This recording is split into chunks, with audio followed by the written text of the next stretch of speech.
The sea lies still beneath the moon, a sheet of silver glass stretching to eternity. Its calmness deceives.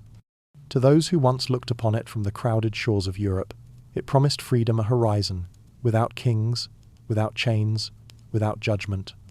They dreamed of ships that defied empires, of men who lived and died by no law but their own. But the truth, as always, drifts somewhere beneath the surface. The so-called Golden Age of Piracy was not an age of gold. It was born from hunger, from men cast aside by war, from sailors unpaid, from prisoners who chose the rope or the sea. The stories we tell now of daring captains and buried treasure were never meant for the ones who lived them. They were illusions written by those who stayed safely on land, who never smelled the rot of salt meat or the iron sting of blood in the waves. In the taverns and alleys of London, whispers spread of ships where every man was equal, where the lash of the navy could no longer reach. But equality aboard a pirate vessel was equality of desperation. A vote mattered little when death was the only constant. The ocean gave nothing freely. Each sunrise demanded a payment in coin, in flesh, or in sanity. Beneath the songs and the laughter, there was always the quiet sound of the sea, breathing as if listening, as if waiting. The men who ran from kings found only another master, one older and less forgiving. The ocean had rules of its own, carved not by parchment, but by storm and hunger.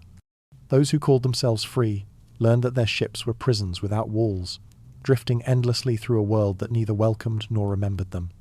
The myth of freedom survived because it was beautiful. It told men that they could escape the weight of land, that they could live as wind and wave. But every ship that sailed under the black flag carried within it the same illusions that built empires: greed, fear, the longing to control what cannot be owned. And so, the cycle repeated. Even now, centuries later, we romanticize them, the rogues of the sea, the rebels who lived by choice. But listen closely to the ocean's silence, and it tells another story, not of glory, but of longing, not of freedom, but of exile. The waves remember every lie we told about them, every dream we tried to bury beneath the name of adventure. What if the golden age of piracy was never golden at all, but a curse that swallowed every soul who touched it? The sea's reflection holds both promise and punishment, and those who once sailed upon it mistook the shimmer of moonlight for freedom itself. And yet, one question lingers, like a tide refusing to recede. If the freedom was false, what then drew them to the waves? Before men feared the ocean, they listened to it. Long before maps tamed its borders, the sea was a voice deep, eternal, and whispering through the dreams of the restless. It called to those who felt unseen on land, to the broken and the bold alike. To some, it promised escape. To others, it offered rebirth. In taverns heavy with smoke and regret, they spoke of it as if it were alive, a vast creature breathing beyond the horizon, waiting to devour or deliver. And so they answered, not with courage, but with yearning. The first sight of open water could make a man believe he had entered another world. The endless shimmer of light, the air thick with salt and freedom, it felt sacred, almost merciful. Yet every promise it made came wrapped in silence too deep to measure. The sea kept its own counsel. Beneath its calm face it hid tempests, hunger, and a memory older than mankind. Those who listened too long began to imagine it spoke back. Some said it hummed in the ropes at night. Others swore it murmured in their sleep, a song that smelled of rain and decay. The men who followed that song left behind everything familiar: the mud of their birthplaces, the cruelty of masters, the weight of failure. They believed the sea could erase their names and write new ones in foam and wind. But as the weeks stretched into months, the sound of the waves turned from comfort to command. The sea that once invited them began to possess them. They spoke to it, cursed it, begged it for mercy, though none ever came. In its endless rhythm, they felt their own hearts slowly synchronizing, until they could no longer tell where man ended and the ocean began. Freedom blurred into servitude, devotion into dependence. The sea demanded obedience to its moods, its mysteries, its whims. It was beautiful, yes, but never kind. Each sailor learned that its beauty was a lure, a mirage shimmering above an abyss. And still they returned, drawn not by logic but by a need they could not name. Perhaps it was not the sea they sought, but what lay beyond it, the edge of the known world, or of themselves. The call of the sea has never ceased. It echoes even now in those who stand at the shore at night, feeling something ancient stirring behind the waves. Maybe it is not a sound but a memory, carried in blood, calling us back to where it all began. And so, if freedom was a lie, the sea offered something more dangerous: belonging. But belonging to what and to whom remained the question that no sailor could answer. Soon, they would learn that the ocean's song was not the only voice waiting in the dark. The storm did not announce itself. It crept upon the ship like a thought one tries to ignore quiet at first, then consuming. The Sea Queen had left the coast of Hispaniola beneath a perfect blue sky, its sails heavy with stolen sugar and spice, its crew swollen with drink and pride. The men sang of freedom, their voices rough and bright against the horizon. But as dusk fell, the wind began to twist. The calm sea turned black and soundless, and the sky shuddered with a strange green light. What followed would become one of the most whispered legends of the Caribbean: the voyage that vanished, and the ship that would not die. The first night brought no rain, only silence. The compass spun aimlessly, the stars disappeared, and the sea itself seemed to hold its breath. The captain, a man named Elias Vane, ordered the men to drop anchor, but the chains found no bottom. The water beneath them was too deep, too still. By morning, they realized they were drifting not forward, not backward, but in place, as if the world around them had stopped moving. The men laughed at first. By the second day, their laughter had gone brittle. Elias was no stranger to curses. Before turning pirate, he had served in the navy and seen men lose their minds after weeks at sea. He told himself this was the same exhaustion, fear, nothing more. Yet when the ship's cook began muttering that the sea had eyes, even Elias felt the tremor of unease. The crew whispered of a glow below the surface, faint and green, like lanterns moving in the deep. One night, a sailor leaned over to watch and never rose again. The others said they heard him calling from below, softly, as if inviting them to join him. On the fourth day, a smell of rot spread through the decks, though no food had spoiled. The air thickened, the timbers seemed to sweat. Then the wind returned, not as salvation, but as a howl.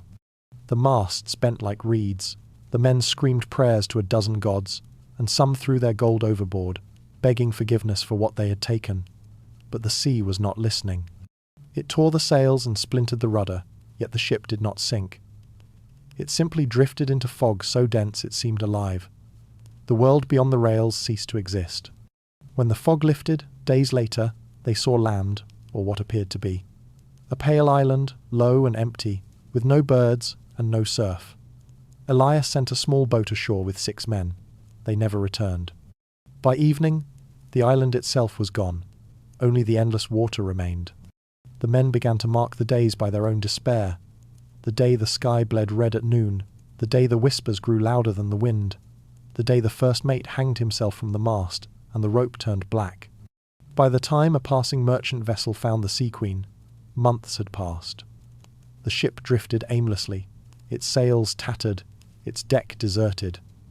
The lanterns still burned, though no hands remained to tend them. The logbook lay open on the captain's table. The final entry read only one line: "The sea is inside us now." No bodies were ever found. Stories of the Sea Queen spread like fever across the ports of the New World. Some said the ship was cursed because of its cargo gold taken from a church, a relic smuggled from a drowned island. Others claimed the crew had defied a vow made to the sea itself. But every version ended the same way.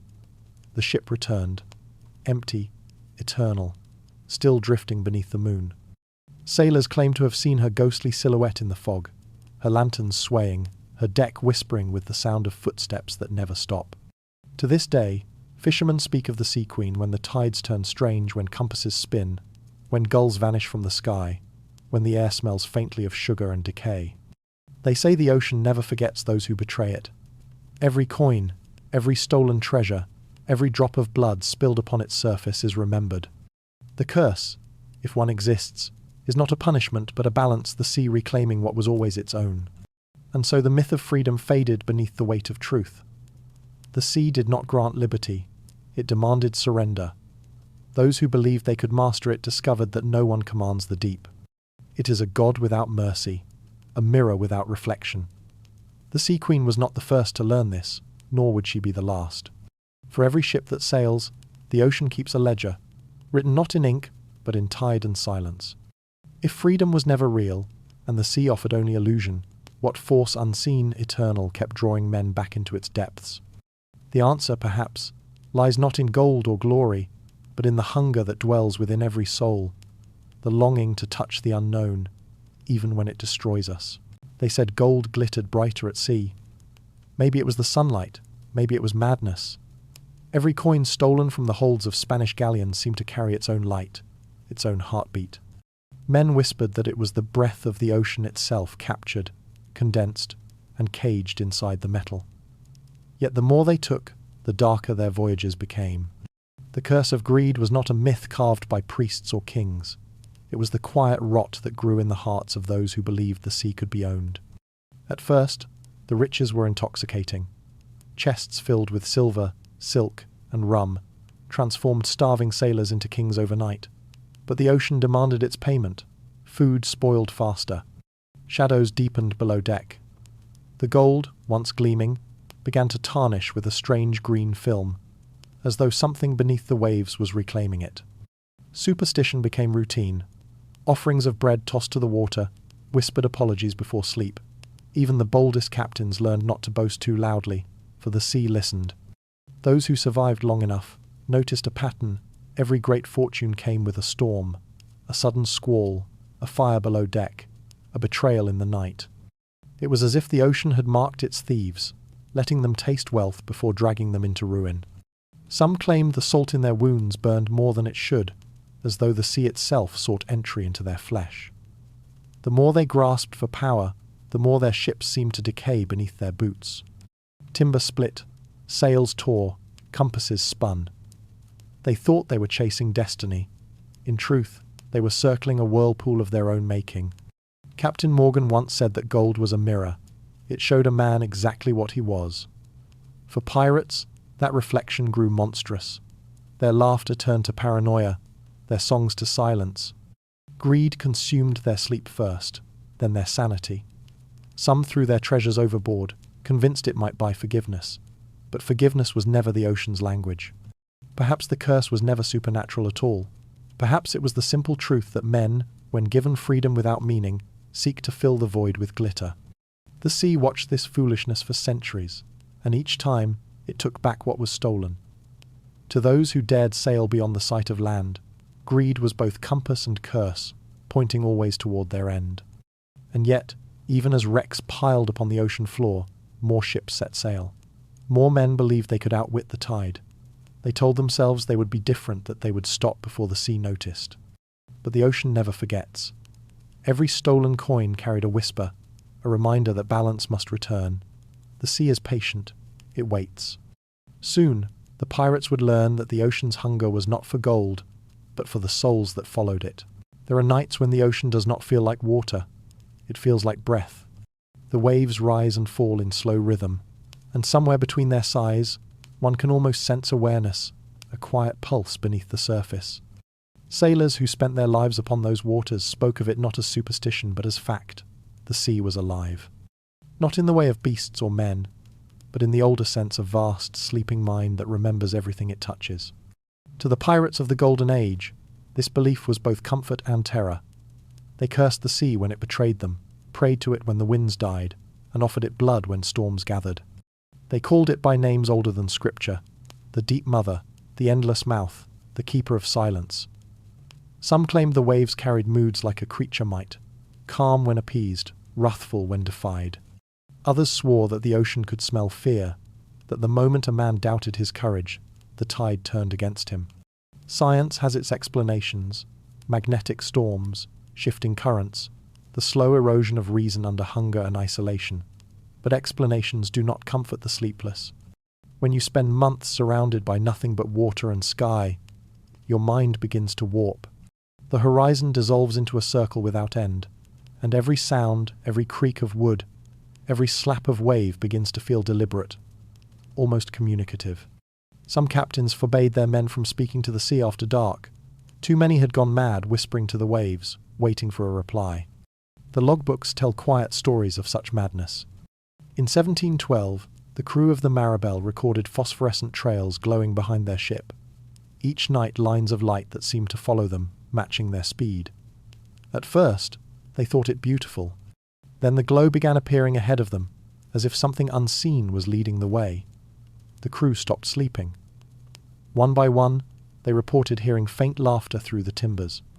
Days later, the Marabelle vanished. Only fragments of her hull washed ashore, the wood strangely pale, as though drained of colour. Another account speaks of a crew becalmed in perfect stillness for 13 days. No wind, no current, no sound. They claimed that beneath the glassy surface, a single enormous shadow followed them wherever they drifted. The men refused to look overboard. When the wind finally returned, they found their anchor chain eaten through not by rust, but by something that had melted the iron smooth as wax. Whether these tales were real or imagined hardly matters. To the men who lived them, the sea was no longer a setting but a presence.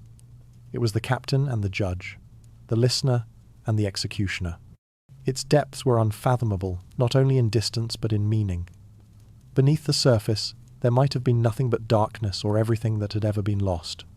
Some scholars, centuries later, would speak of the oceanic mind, the idea that humanity's oldest fears are encoded by the sea itself, that we are drawn to it not out of curiosity, but recognition. After all, life began there. Perhaps what sailors felt was not madness, but memory, the echo of a world we once belonged to. The ocean remembers the shapes of all things that have fallen into it. Bones, wrecks, whispers. Nothing disappears. It merely transforms.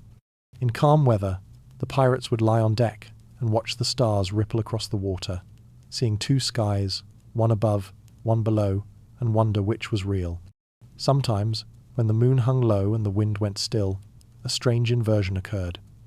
The sea no longer reflected the heavens, it seemed to contain them.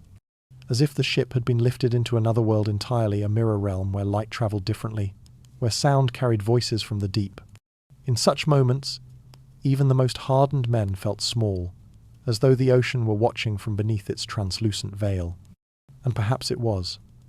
Every wave, every current, seemed part of a greater intention. The ocean fed, it punished, it forgave. It swallowed the wicked and the innocent alike, but it did so with purpose, a rhythm too vast for human eyes to see. Some said that when storms brewed from nowhere, it was not the wind but the sea remembering injustice. Every act of cruelty committed upon its surface sent ripples downward, awakening something ancient that would rise again to collect its debt. There were those who believed the sea was neither good nor evil, only aware a kind of vast equilibrium that humanity could never truly understand.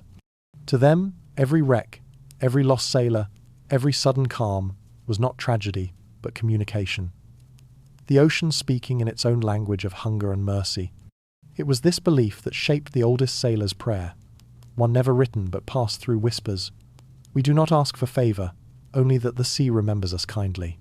When night falls and the horizon dissolves, that prayer still holds weight. For all our progress, our machines, our charts, our satellites, we remain small upon the same ancient surface.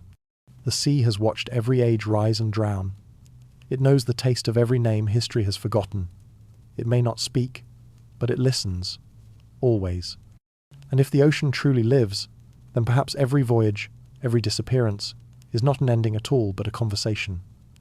A continuation of that first, endless dialogue between humankind and the deep. A question cast into eternity, answered only in whispers of tide and foam. The pirates of the Golden Age believed they could conquer it. Instead, they awoke it. Soon, the sea would begin to shape them in its own image, turning men into myths and myths into warnings. Beneath the roar of cannon fire and the crack of sails, there existed another world, one of whispers and oaths, of gestures exchanged in lamplight where trust was too fragile to speak aloud. Pirates called it the code, but it was more than law. It was survival. It was faith disguised as order. Every ship had its own version, scratched into planks, carved into memory, or burned into the skin of those who could not read. The Articles of Agreement were recited before the first raid, sealed by blood or rum, and broken only by death. To outsiders, it looked like democracy. To those who lived it, it was ritual. Each rule served a purpose. No fighting aboard the ship, equal shares of plunder, punishment for cowardice. But beyond the words lay something older. Sailors spoke of the code as if it carried power or charm to keep the sea's wrath at bay. When men signed their names, they did so beneath symbols that looked less like letters and more like wards, crossed bones, circles of dots, the curved line of a serpent swallowing its tail. Historians would call them marks of identity, but the men who made them swore they glowed faintly under moonlight. On nights when fog wrapped the deck and the lanterns flickered blue, captains read the code aloud as prayer. They believed that by naming their boundaries, they might keep madness from creeping in. But the lines blurred easily. What began as order became obsession. Crews argued over which words had been changed, who had altered the sacred rhythm. Some ships carried copies of rival codes, each claiming to be the true one. When mutiny came, as it always did, the first thing to burn was the parchment itself. The ashes were thrown to the sea, as though returning the curse to its source. Stories spread of secret brotherhoods that outlived any single crew groups, bound not by nation or captain but by devotion to the deep. They met in hidden coves, exchanging fragments of language said to come from the drowned. To them, piracy was not rebellion but initiation. The ocean was their temple, plunder was offering. They believed the sea demanded remembrance, and that those who bled upon its surface were chosen to serve beyond life. Whether truth or delirium, such belief left its mark. Symbols carved on mastheads began appearing on other ships, even merchant ones, as protection. Sailors carried bits of rope from cursed vessels, convinced it would fool the sea into thinking they had already been claimed. Each superstition layered upon the next, until fact and faith were indistinguishable. The code promised equality, yet it enforced silence. To break it was to vanish. Men thrown overboard were said to sink without bubbles, as if accepted instantly by the deep. Captains warned their crews that the sea listened for betrayal, and that any secret spoken above deck would echo below forever. Fear became discipline. Discipline became devotion. By the end of the Golden Age, the code had evolved into myth, a living text rewritten by waves. No scholar could trace its origin, yet fragments appear everywhere, carved on coral, etched into bells recovered from wrecks, whispered by divers who swear they heard words inside their helmets. It was as if the ocean itself had learned the language once spoken against it, and now repeated it endlessly in the crash of surf. The Brotherhood called it the memory of the tide. To join was to surrender one's name and become part of that repetition, another voice in the chorus that binds the living and the drowned. The sea accepts no half measures. Once spoken, the oath endures. And so the pirates, who sought freedom from the world of kings, created a kingdom of their own, a secret realm governed by silence and shadow. The deeper they chased liberty, the tighter the invisible chain became. Soon that chain would begin to break, one mind at a time, as the Brotherhood of Shadows turned upon itself, and men began to vanish not into the sea, but within it. There is a moment on every long voyage when the ocean ceases to feel like a place and begins to feel like a presence. The horizon stops moving, the air grows heavy, and even time seems to slow its breath. For the men who lived months, even years, upon the decks of pirate ships, this transformation was inevitable. They began their journeys as rebels and outlaws, loud with laughter and ambition. But in the endless blue, where day and night blended into a single hum of wind and wave, the edges of who they were began to dissolve. Isolation did not arrive all at once. It crept aboard in silence in the sleepless eyes of men staring at nothing, in the way voices grew quieter, in the hollow sound of footsteps that no longer echoed. The crew became ghosts long before their bodies died. Each man carried his own hauntings, the faces left behind on land, the crimes committed for survival, the fear of divine judgment that even rum could not drown. And when words failed, the sea filled the silence with its own. The creak of the hull became a whisper. The ropes hummed softly in the wind, like a song only the dying could hear. Superstition thrived in that silence. A flicker of light upon the water was no longer reflection but a spirit's lantern. A sudden gust that tore a sail was not weather but warning. The line between living and dead grew thinner with every passing league. Men swore they saw shadows walking beside them on deck, not cast by any lantern, but by something standing too close to name. The bravest would spit and laugh, yet none dared to touch those shadows. They learned, as all sailors eventually did, that the sea keeps its dead close. Madness took many forms. Some men fell to their knees and prayed to gods they had mocked for years. Others spoke to the ocean as if it were a lover. They whispered apologies, confessions, sometimes laughter that ended in sobs. The doctor aboard one ship kept a small book of such encounters. Men who claimed to hear knocking from below the hull, others who insisted someone was calling their name through the storm. His notes ended abruptly one night, his quill frozen mid-word. When the crew found the journal, the ink had spread into shapes like tendrils of seaweed. No one could read what was written next. The ocean does not need violence to take a man. It only needs time. Hunger gnaws, thirst burns, but loneliness that is the true storm. The endless sameness of horizon and wave grinds the mind into dust. Men forgot their ages, their origins, their reasons. They spoke of themselves in past tense. Even when alive, they drifted like echoes of someone who had already gone overboard. And yet, paradoxically, this decay carried a strange beauty. In losing themselves, they became something the land could never understand. Beings untethered from history, from rule, from everything except the rhythm of the tide. Those who returned to shore were changed. Their eyes never settled, their hands trembled when they touched solid ground. They found the world too loud, too bright. They avoided mirrors, for they no longer recognized the faces staring back. Some said they could still hear the ocean whispering in their ears, even in their sleep. Others claimed the sound had stopped, and that silence was worse. The townsfolk called them haunted, but that word was too small. They were not haunted by ghosts. They were the ghosts. Not all vanished in madness. Some disappeared quietly, walking into the waves without a word. To their comrades, it was mercy the sea reclaiming its own. A few ships began the practice of carving names into their masts before every voyage, a record of those who might never return. Over time, those carvings filled every inch of wood. When the vessels finally sank, the ocean gained thousands of names, etched in grain and memory. Perhaps that was the beginning of the legends. The idea that sailors' souls were bound to their ships, that ghostly crews continued their routes beneath the surface. The myth of the phantom ship did not arise from fear alone. It was hope, in its strangest form. If the sea could hold their dead, then perhaps nothing truly ended. Perhaps the horizon was not the edge, but the entrance to another world, one where every drowned man sailed forever under calm skies, where no empire hunted them, where no chain could reach. It was a dream so beautiful that even the living envied it. Many confessed, in drunken honesty, that they would rather join the dead upon their spectral voyage than face the hunger and cruelty of land. And so, in time, the line between life and legend blurred beyond repair. Men began to speak of the ocean not as a force of nature, but as a threshold. To die at sea was not to perish, but to return. And each time a fog rose from the water, thick and silent, the living swore they heard faint music, a creaking of wood, a rhythm of oars, the laughter of those who had long since vanished. They would pause, heads bowed, and listen, hearts heavy and calm. For in that sound was the memory of everything they had lost, and everything they secretly wished to find. It was then that piracy itself began to change. The hunger for gold was still there, but it no longer felt urgent. The men who sailed into storms did so with a strange serenity, as if they sought not riches but revelation.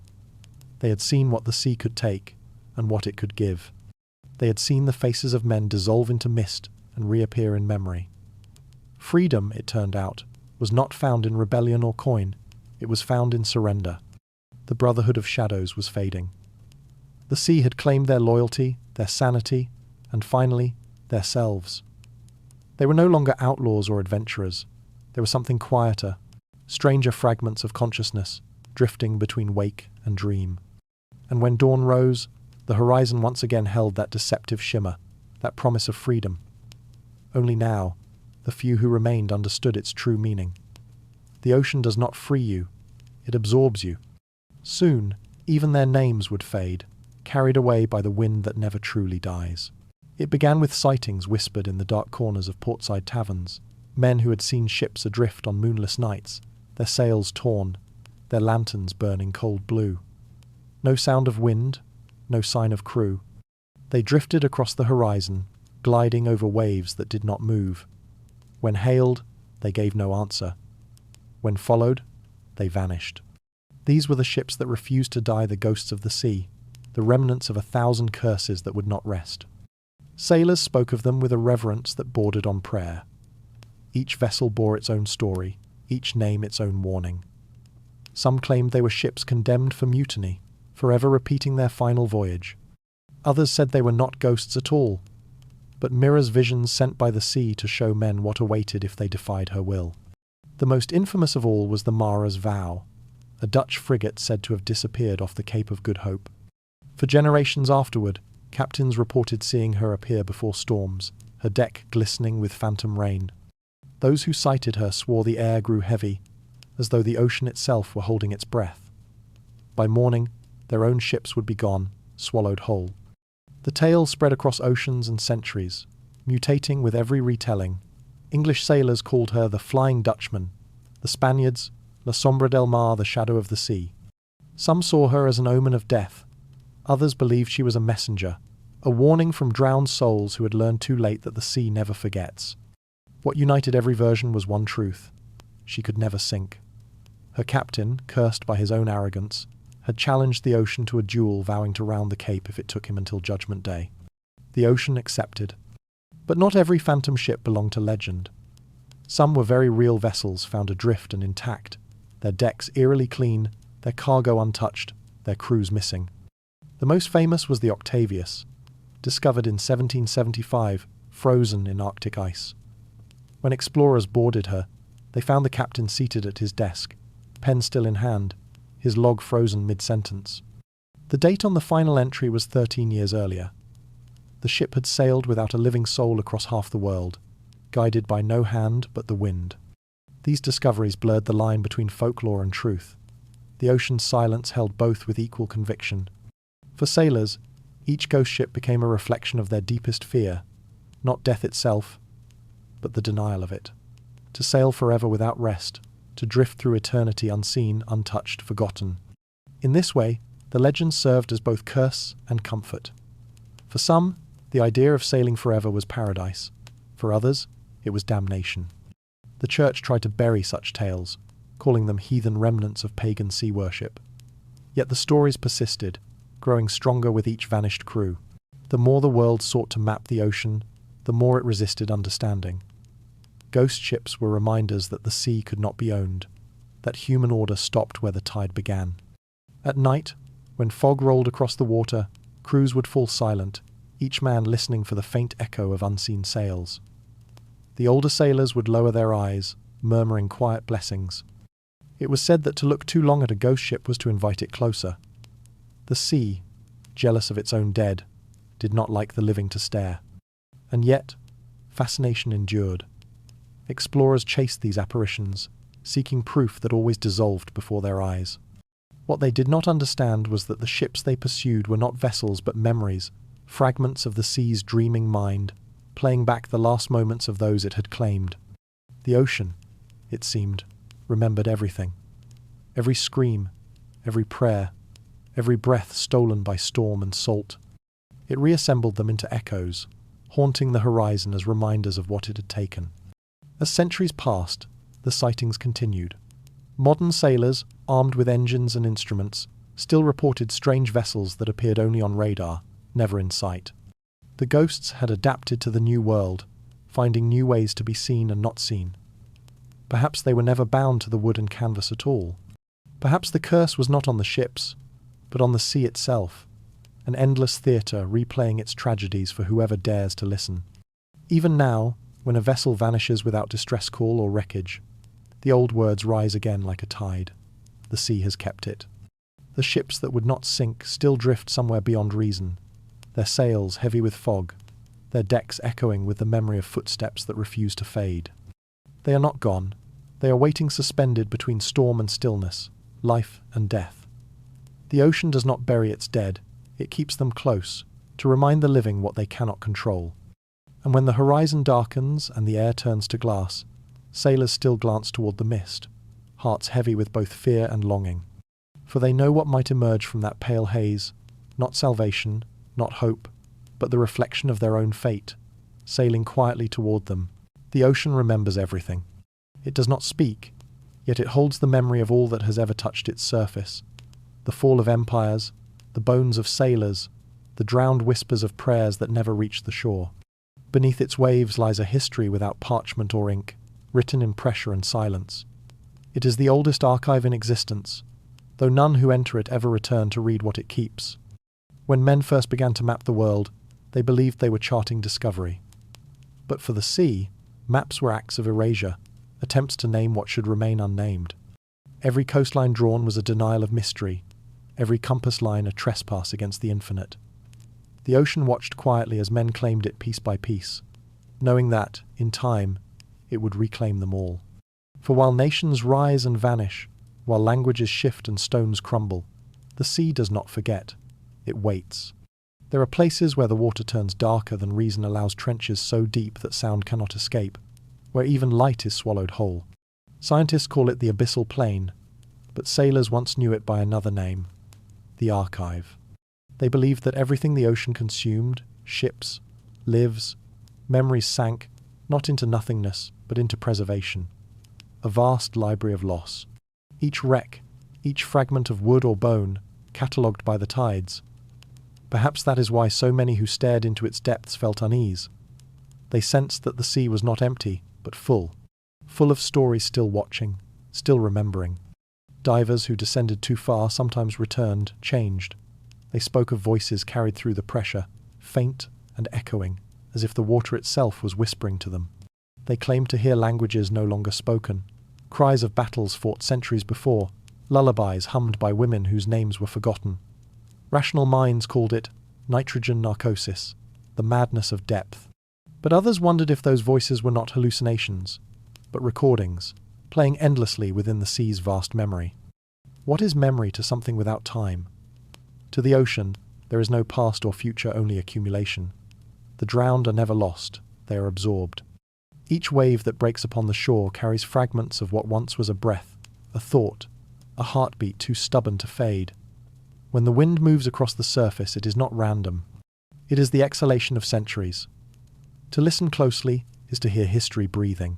Historians write of sunken cities, Alexandria, Port Royal, Canudos, their ruins buried beneath the silt. But the sea does not merely cover, it curates. Coral grows across stone like careful handwriting. Fish drift through empty windows as if acting out forgotten lives. The water softens all cruelty, smoothing sharp edges into serenity. What was violent becomes beautiful. What was terrible becomes tranquil. In that transformation lies the ocean's greatest power. It erases not by destruction but by gentleness. Yet, in its mercy, there is deceit. The sea's calm surface hides centuries of unspoken grief. It is easy to mistake stillness for peace. Beneath the glass, chaos churns. The drowned memory is not silent because it has nothing to say, but because its truths are too vast for language. To those who listen, truly listen, the silence of the sea is the sound of everything at once. Some sailors believe that every wave carries a soul, that the ocean, heavy with remembrance, occasionally releases a flicker of phosphorescence, a sudden glimmer beneath the keel, a face seen just below the surface before it fades. These are not ghosts, but memories surfacing briefly, seeking recognition. And when no one remembers them, they sink again, back into the endless archive. There are times, during great storms, when the ocean seems almost frantic, as though overwhelmed by its own recollections. Waves crash, not out of fury, but confusion. Too many stories stirring at once, too many voices rising through the deep. When the storm passes, the sea grows calm again, as if exhausted by memory. The sailors, who see only wind and rain, never understand what truly occurred. They speak of weather, not remembrance. Even the land cannot escape the ocean's recollection. Every grain of sand is a fragment of what was once whole. Mountains ground into dust, shells of vanished creatures, splinters of shipwrecks returned to shore. To walk the beach is to walk upon the remains of forgotten worlds. Each footprint we leave is a small addition to that eternal record, soon to be washed away and remembered again. And yet, for all its depth, the sea remembers imperfectly. It preserves, but it distorts. The same wave that carries truth also bends it. Over time, memory becomes myth, and myth becomes beauty. The pirates who once screamed into the storm are now songs for the sleepless. Their crimes softened into stories, their curses into legends. The sea does not judge what it remembers, it simply continues to whisper. If the sea could speak in words, perhaps it would tell us this, that nothing is ever truly lost, but nothing remains unchanged. That to remember is also to alter. The ocean is not a tomb. It is a mirror that forgets slowly.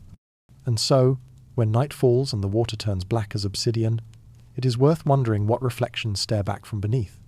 What faces wait in that perfect darkness, patient as the tide, listening for someone, anyone, to remember their names. Because in the end, it is not the sea that forgets us. It is we who forget the sea. Long after the cannon smoke cleared and the bodies sank beneath the tide, the pirates lived on not in flesh but in story. What began as whispers among sailors became the gold of kings and merchants, priests and poets. The true treasure of the Golden Age was not silver or spice, but fear. Fear that could be traded, printed, and sung. Fear that bought obedience. In the smoky corners of seaside taverns, tales bloomed like mould growing from truth, feeding on imagination. A drunken survivor would describe a captain who drank gunpowder mixed with rum. Another swore he'd seen a man whose eyes glowed green in the dark. Each retelling polished the horror until it shone bright enough to sell. These stories drifted from ports to courts, from the mouths of sailors to the ears of ministers. Soon, the pirates were no longer men. They were monsters, perfect symbols for everything the world wished to condemn. Empires quickly learned the value of these myths. The British Crown, desperate to maintain its fragile order at sea, encouraged the stories. Newspapers printed confessions of captured pirates, many extracted through torture, describing blood-soaked rituals and unholy oaths. Pamphlets illustrated them as devils grinning beneath black sails, crucifying their captives, burning priests alive.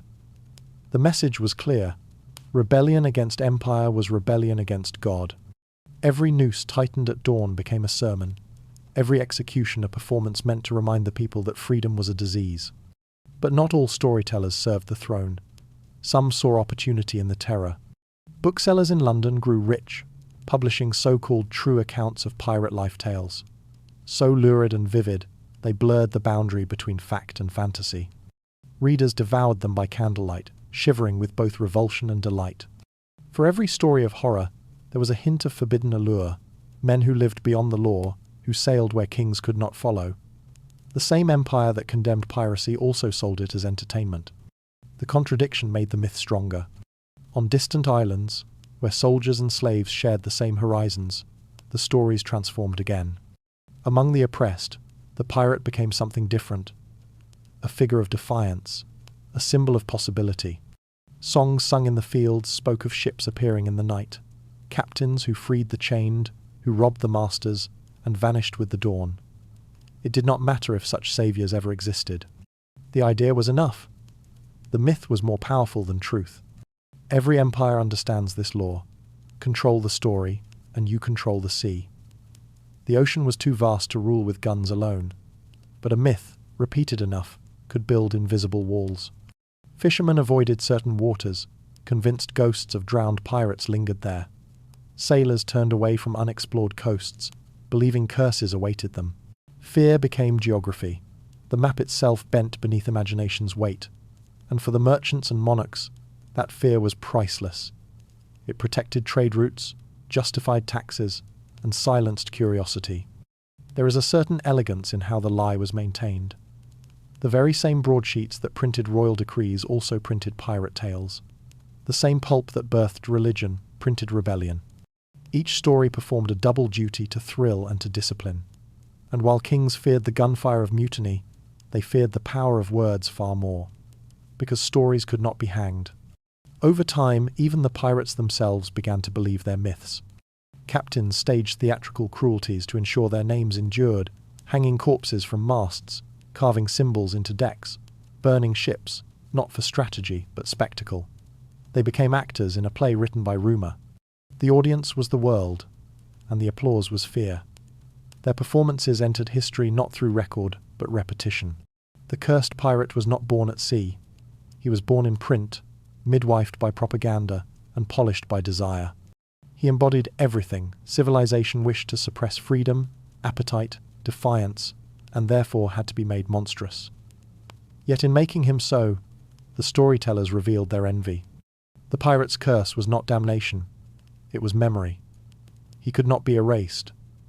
Even drowned, he returned in ink and song, immortalized by the same hands that sought to destroy him. It is a strange inheritance we share. The bedtime stories we tell of buried treasure and haunted ships were once instruments of control. The adventure we imagine was born from punishment. The laughter of children chasing pirate dreams is the echo of gallows laughter, carried forward through centuries. What was once a warning became a fantasy. The empire that built prisons also built myths that promised escape. And perhaps that is the sea's quiet revenge to turn fear into fascination. The ocean took their terror and made it beautiful.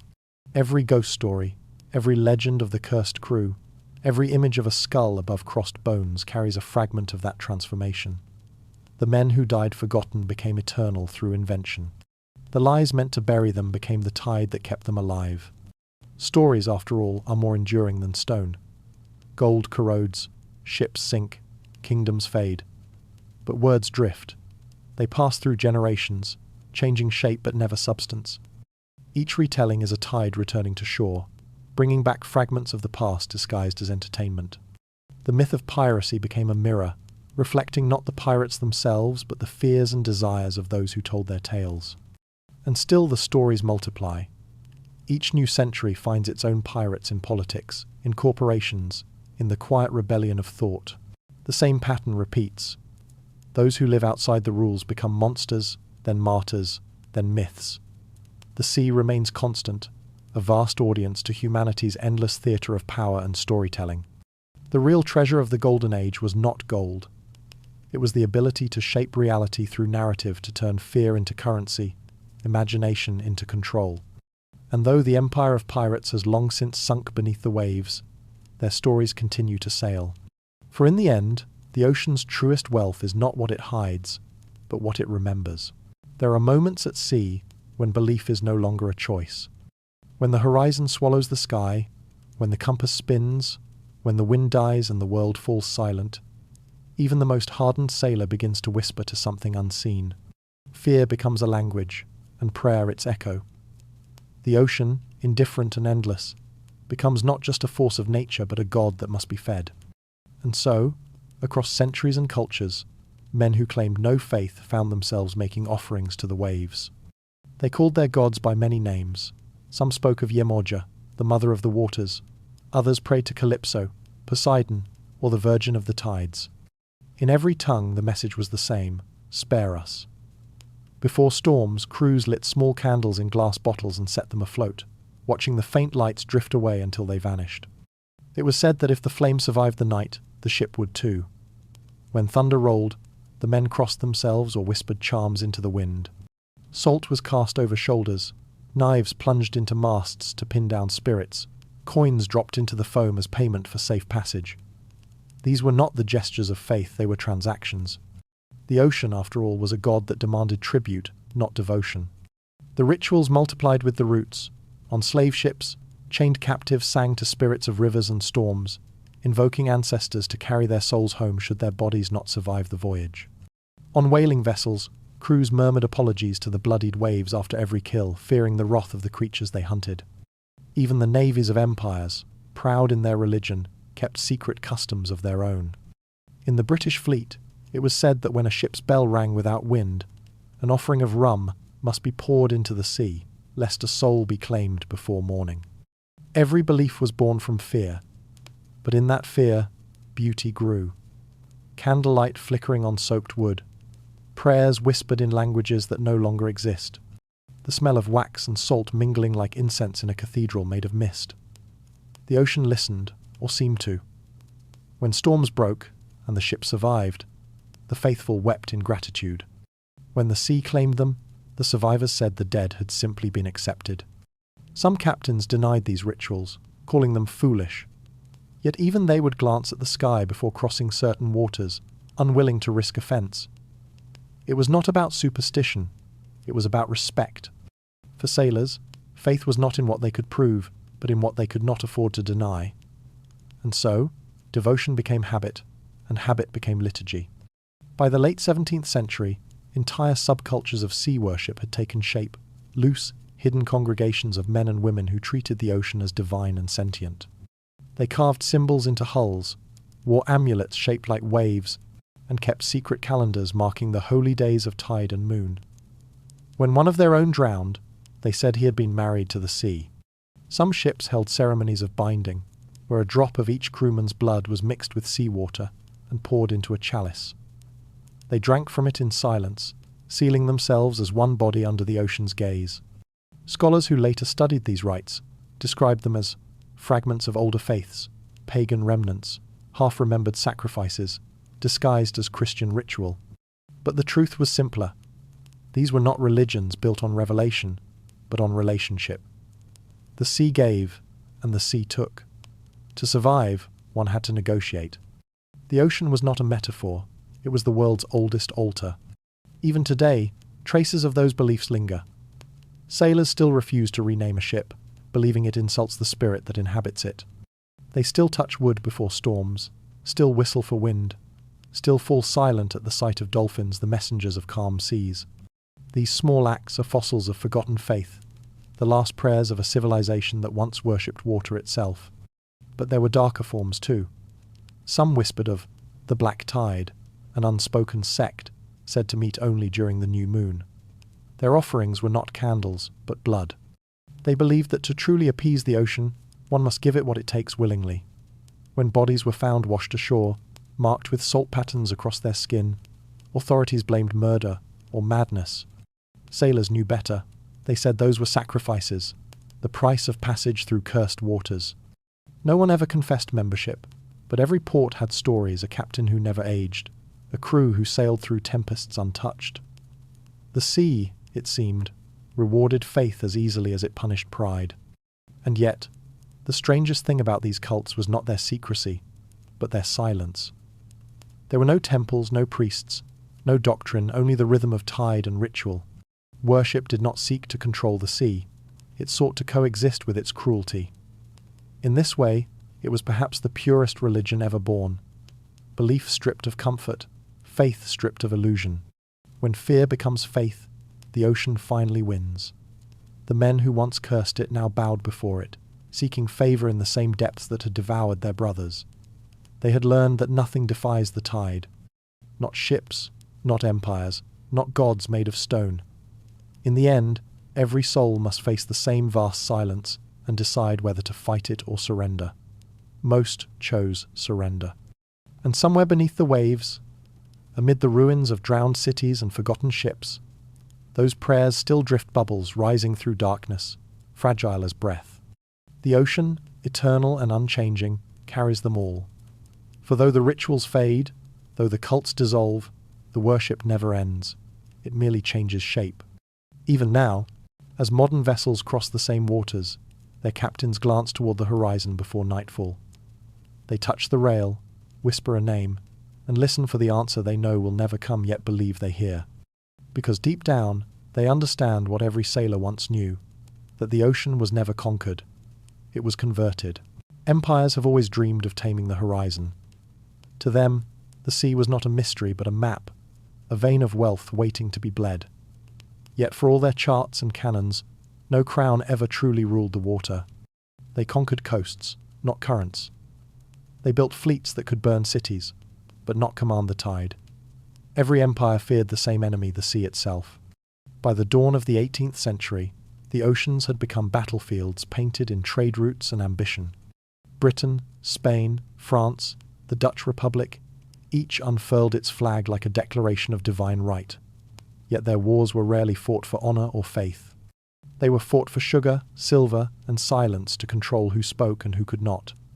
The pirates, once dismissed as vermin, became both weapon and scapegoat.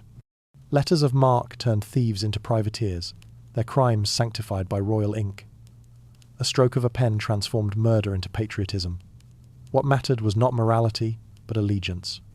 In London and Madrid, ministers toasted victories while the men who fought for them rotted beneath deck planks. The sea was generous to no one.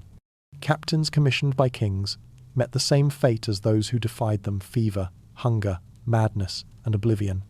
The difference lay only in how their deaths were recorded. Pirates vanished into rumour. Naval officers were buried beneath marble epitaphs. Yet the ocean absorbed both with the same indifference. Every empire thought itself eternal.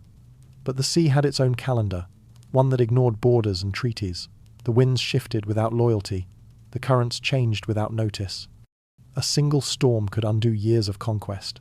The same ships that carried gold also carried disease. The same trade routes that enriched the powerful spread ruin to their shores. The ocean had no allegiance, no memory of crowns. It fed on ambition and returned only wreckage. Still, the nations persisted. They called their fleets navies to mask their fear. Beneath their grandeur, superstition thrived. Admirals consulted astrologers before battle. Sailors nailed charms to their masts. Even in the age of reason, they could not shake the sense that something vast and unseen toyed with them.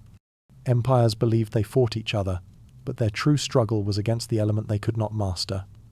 The sea was not a stage for war, it was the judge, the jury, and the grave. The wars themselves became rituals of obsession. Colonies changed hands like coins. Fortresses were built and rebuilt, always facing the same indifferent water.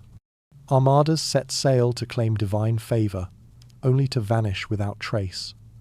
The archives of every kingdom are filled with lists of lost ships, proud names now swallowed by the deep. To read those records is to feel the quiet triumph of the sea, a patience that spans generations. For every empire that rose upon its shores, the ocean waited, knowing that all power drifts eventually toward decay. Even the men who profited most from the wars, the merchants, the admirals, the monarchs, could not escape the same hunger that consumed the pirates. The difference was only in the uniform. A man could wear silk or rags, hold a title or a cutlass, and still be driven by the same fever, to possess what cannot be owned. The sea did not distinguish between greed and glory. It punished both with equal grace. There are stories of admirals who went mad after victory, men who stood upon conquered decks, surrounded by trophies, and felt nothing but emptiness. Some claimed they could hear the sea whispering to them, reminding them that all they had gained was borrowed time. Others dreamt of waves swallowing their palaces, of tides rising through marble floors. Perhaps those dreams were warnings. Perhaps they were memories, echoes of futures already written in water. In time, the war for the sea became the war of the sea. Storms grew harsher, currents unpredictable. Ships disappeared not in battle but in calm weather. Diseases followed the trade winds, devouring port after port. Whole fleets were found adrift, their crews skeletal, their flags still flying. Clergymen called it divine punishment. Philosophers called it coincidence. But sailors knew better. They had long said that the sea keeps score. When blood is spilled upon it, balance must return. And so it did. The very wealth empires had extracted from the oceans began to poison them. The sugar that fueled their wars rotted their teeth. The gold that filled their treasuries corrupted their courts. The sea's revenge was subtle, almost merciful. It did not roar, it withdrew. Trade winds faltered. Fisheries died, harbours silted shut. Power ebbed away like a tide receding from shore. The kings who had once claimed dominion over the waves were left staring at barren waters, wondering when the winds would return. They never understood that the winds were not theirs to command. Even now, the echoes of that struggle remain. Nations still carve lines across the ocean, pretending it can be divided. Ships still sail under flags, believing allegiance can shield them from chaos. But beneath those illusions, the same old hunger endures, and the same quiet judgment waits. The war for the sea never ended, because the sea never agreed to fight. Every empire feared the same enemy, the sea itself. And in that fear lies the truth of all history, that what we seek to control inevitably becomes our master. Soon, the waves would rise to collect their due. The storms were gathering, and the sea patient, eternal, unbroken, was ready to remember. They took from the ocean, and the ocean learned their names. It began not with thunder, but with stillness. The sailors who survived would later say that the calm was worse than the storm. The water turned heavy and flat, the air too thick to breathe. Birds vanished, compasses froze. Even the sound of the waves seemed to hold its breath, as if the world waited for a sentence long deferred.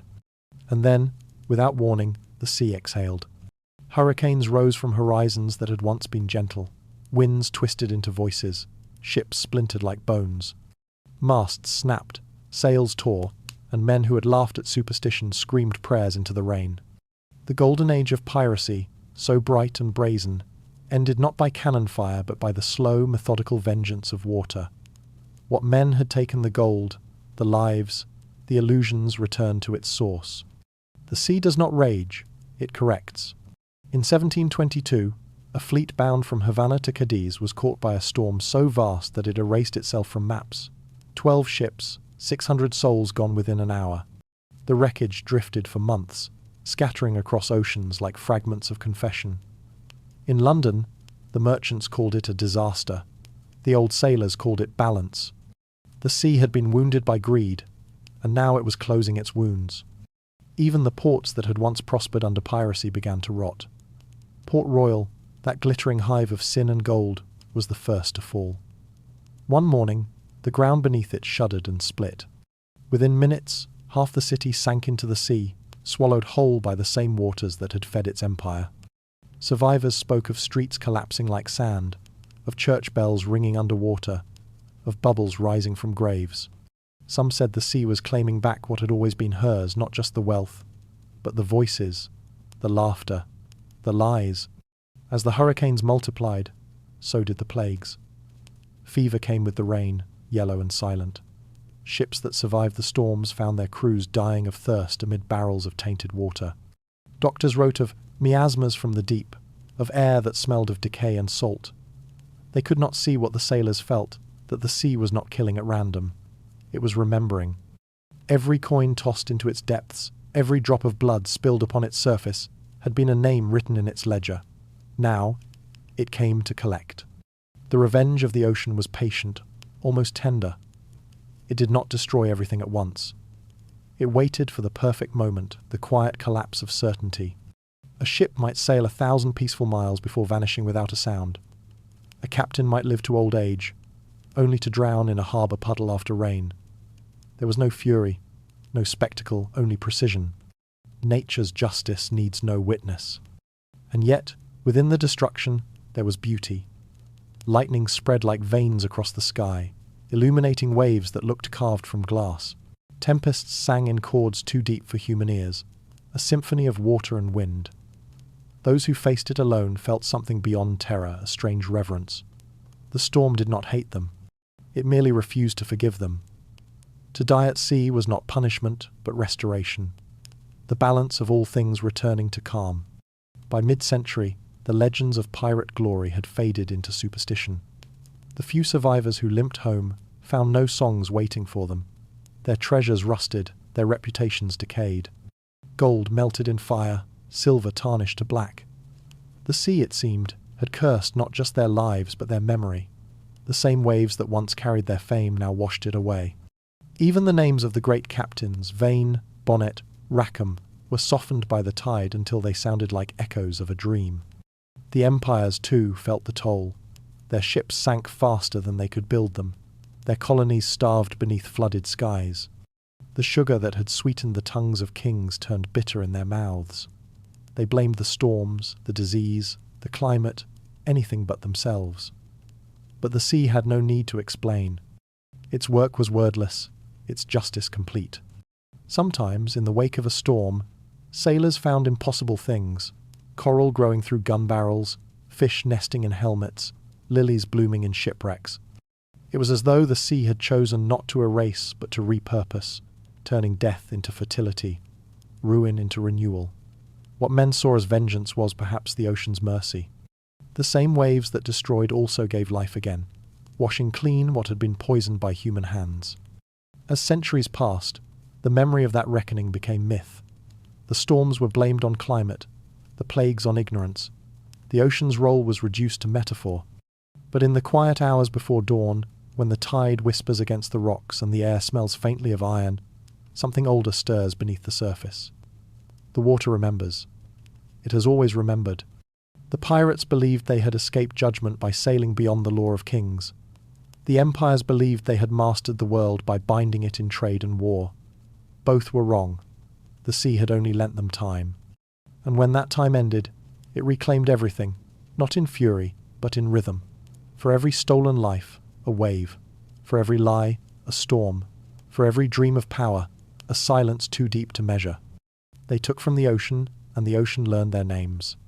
It whispered them back through wind and current, until all that remained was the sound of the tide, rising and falling, like the breath of something vast and eternal. And when at last the waters calmed, the world stood changed. The sea had not won, for it had never fought. It had simply resumed its place as the first and final kingdom. All that humans could do was drift humbled, small, and momentarily spared. In the silence that followed, new stories began to form. Not of conquest, but of surrender. Not of glory, but of endurance. And from those stories, whispered in empty ports and over still horizons, the cursed legacy would continue quieter now, but alive, waiting to be remembered. The ports are gone, but their echoes still whisper through the waves. Once, they were the veins of the Golden Age places, where rum spilled like rain, and the scent of salt mixed with smoke and ambition. They were cities of shadows and laughter, where fugitives found freedom and lawless men built kingdoms from plunder. But nothing built upon the ocean's mercy lasts forever. The tide remembers what man forgets, and it has begun to erase their names, one grain of sand at a time. Port Royal was the first to fall. In its prime, it was the richest city in the New World, a hive of ships and sin, where gold changed hands faster than breath. Men said you could buy anything there, absolution, poison, or a ghost story for the price of a drink. Yet one June morning, the earth beneath it trembled. Within minutes, half the city slid into the sea. Streets collapsed into waves, houses folded like paper. Eyewitnesses claimed the church bell rang as it sank, tolling underwater for the dead. The survivors swore they heard voices echoing from beneath the surface. For weeks afterward, the city still speaking, refusing to accept its own burial. Today, divers swim through its remains. They find doorways leading to nothing, tables still set for meals that never happened. Fish glide through the windows of once great taverns, and coral clings to pews where men once prayed for fortune. The sea has made the ruins beautiful, tranquil, almost holy, but to look upon them is to feel time itself holding its breath. The same ocean that once brought wealth and wonder has turned gentle hands into erasers. The waves do not rage against history, they simply smooth it away. Other havens followed the same fate. Nassau, Tortuga, Ile Sainte Marie, once thrones of rebellion, now little more than sandbars and silence. The maps still show their outlines, but they are ghosts. Where taverns once roared with song, the jungle hums softly. Where cannons once defended coves, vines now coil like patient serpents. The earth does not mourn what it reclaims, it simply folds it back into itself. Archaeologists searching these lost ports find fragments, clay pipes, buttons, shards of bottles etched with names half erased. They handle them with care, as though touching the pulse of something still alive. But the stories those relics carry cannot be reconstructed. They are too waterlogged, too faint. A single coin, crusted with salt, tells more truth than any chronicle, that even infamy corrodes.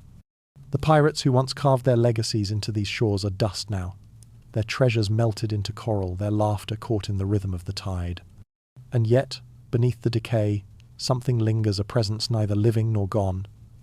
The old sailors used to say that the ocean never truly lets go of its cities, that when the moon is high and the wind dies, you can see them shimmer beneath the surface, whole towns floating in silver light, waiting to rise again.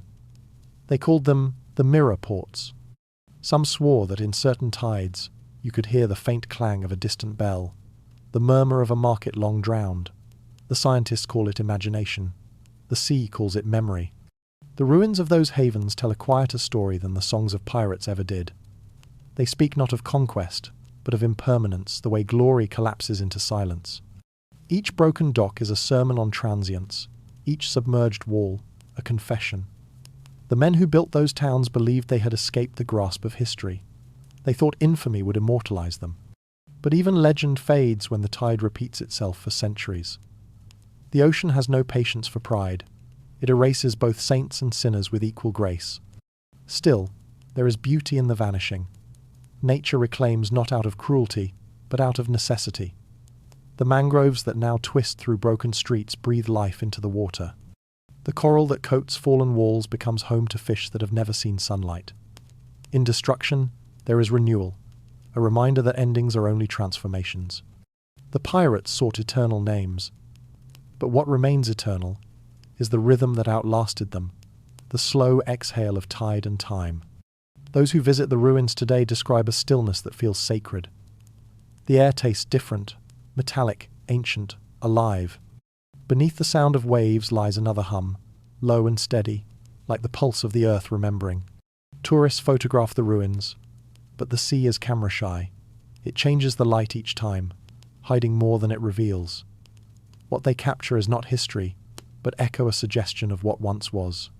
It's easy to forget that these places were once alive, that real men walked these streets, bled for their ships, wept for their dead. Yet perhaps forgetting is the point. The ocean teaches through erasure. It shows that even the loudest lives are only ripples in an endless expanse. And though their cities are gone, their dreams remain suspended somewhere between silt and salt, forever drifting.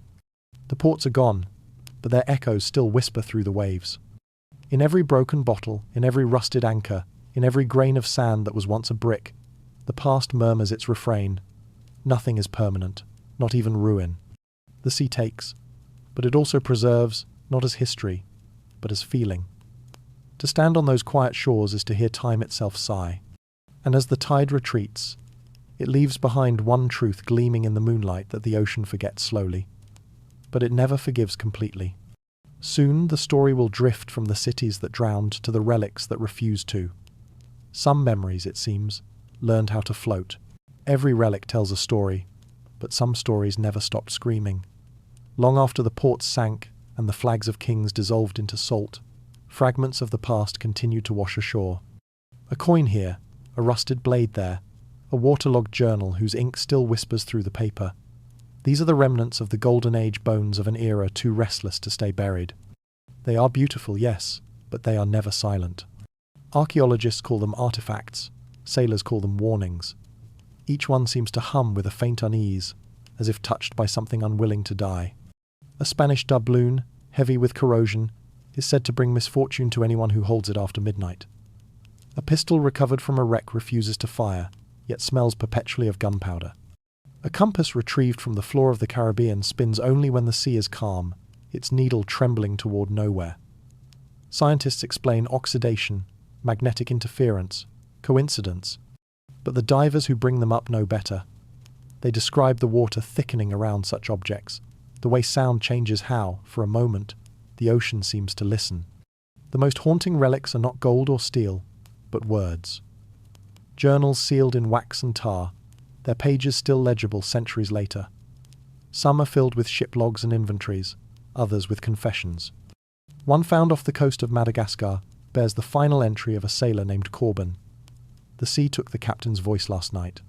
He speaks now only in bubbles. The page ends there, the ink trailing downward as though the hand that wrote it had begun to sink. Another journal, from a wreck near Bermuda, records the dreams of a cabin boy who saw the same storm every night, a storm that did not exist on any map. Days later, his ship disappeared.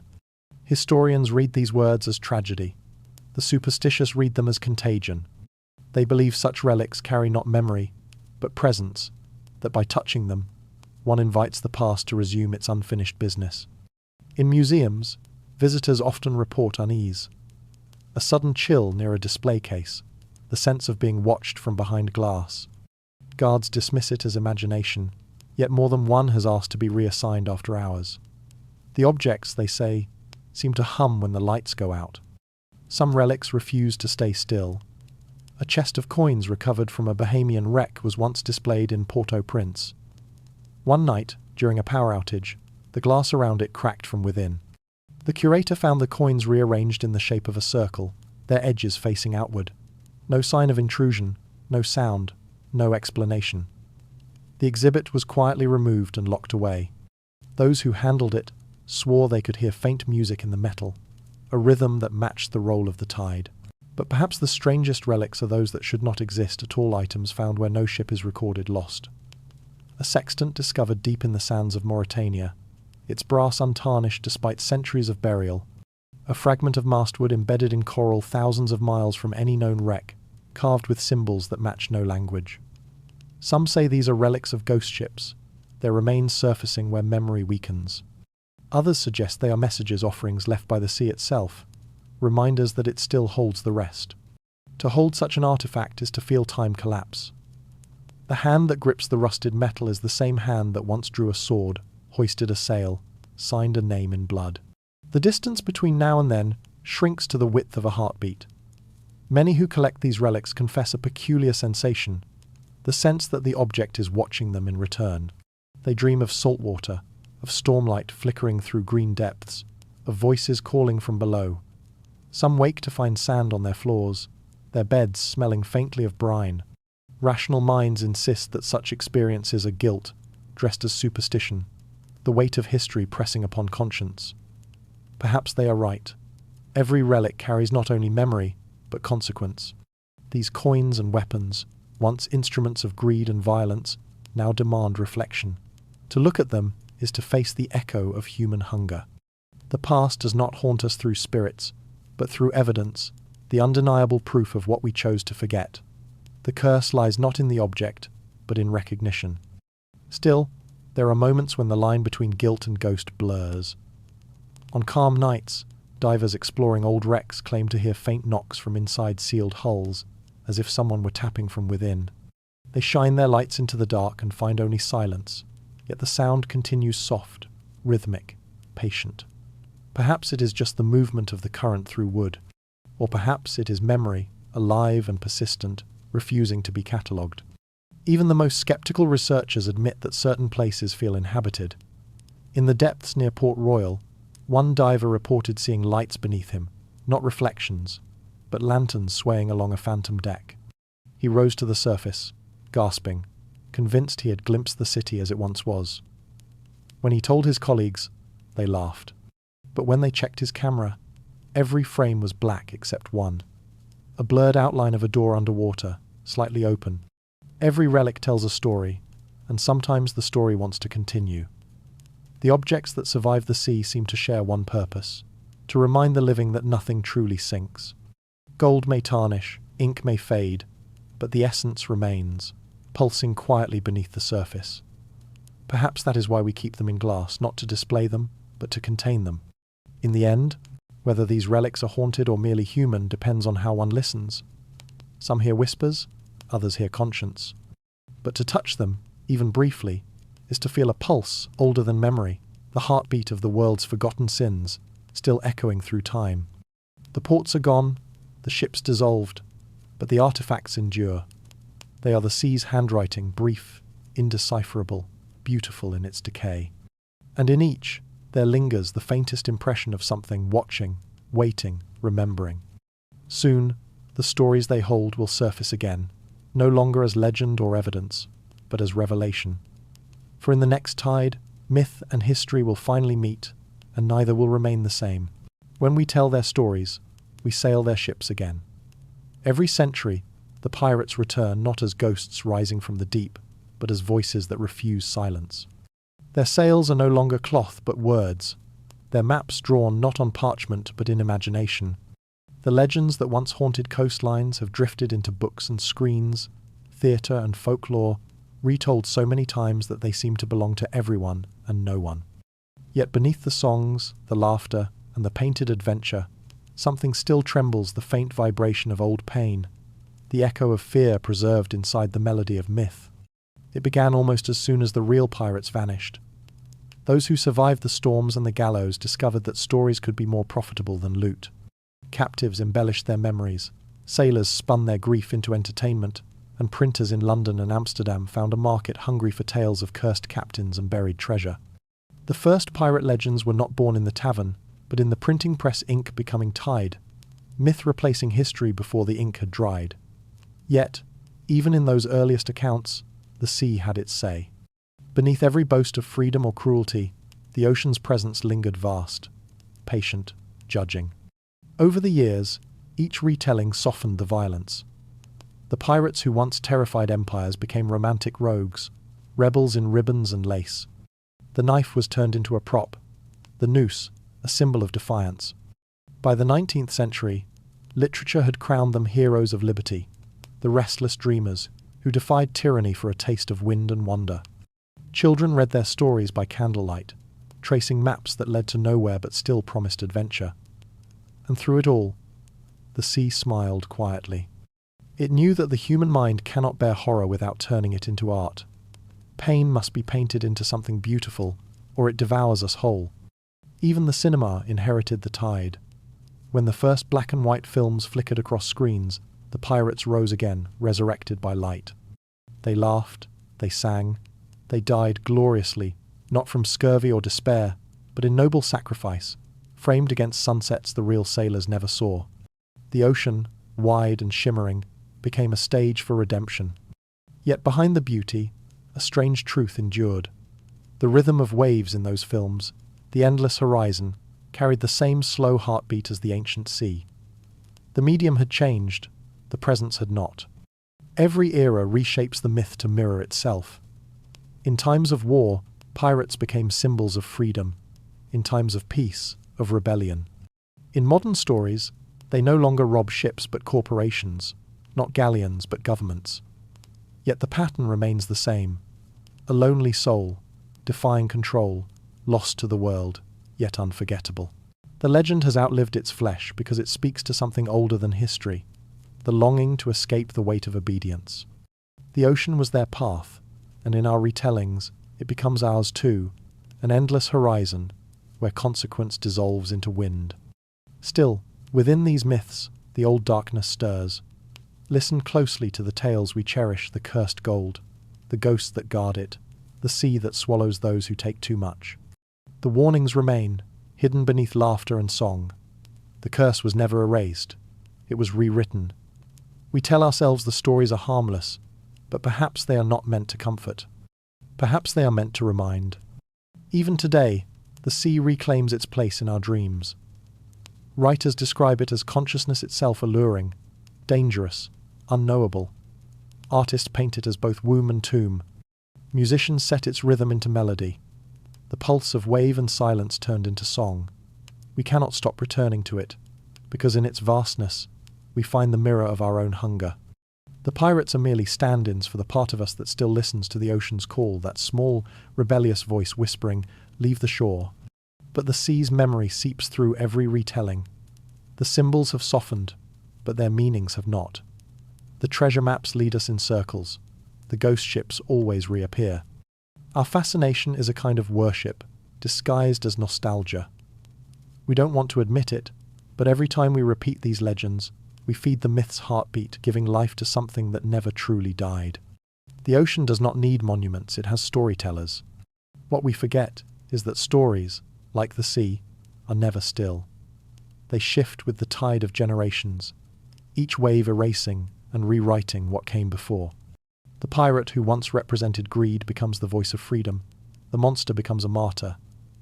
Yet the core remains unchanged, a man facing the horizon, unable to turn back. That image, immortal and unfinished, is humanity's oldest reflection. And maybe that is the sea's final triumph. It has learned to retell its own story through us. Every poem, every film, every whispered bedtime tale is the ocean, speaking once more the same rhythm, the same hunger, translated into human language. The pirates may be gone, their bones scattered beneath coral and sand, but their voices have merely changed mediums. We are their new vessels, carrying their restlessness forward. When we tell their stories, we sail their ships again. Each word becomes a wave, each sentence a gust of wind pushing us further into the unknown. The legends live because the sea does, and the sea lives because we cannot stop dreaming of it. In this endless exchange, we become part of the same ancient current, storytellers and listeners bound to the same tide. Yet, if one listens carefully between the lines, a subtle disquiet lingers. The laughter in these tales rings hollow. The adventure feels rehearsed. It is as if something within the myth wants to be heard differently, a whisper beneath the applause, saying that the curse was never broken. We only changed its shape. The pirates may have vanished, but their hunger survives not in the depths of the ocean, but in us. The thirst for more, the defiance of limits, the dream of freedom that turns to ruin. We keep telling their stories because we are still living them. And somewhere, beneath the surface of our words, the the sea listens patient as ever, waiting for the next voice to call its name. Every age has its pirates, only their ships have changed. The flags are different now, the sails replaced by steel and satellite, but the same hunger drives them still. What once took the form of cutlasses and plunder now hides behind contracts and corporations. The ocean, endless and unjudging, remains the same mirror, reflecting the truth we refuse to see.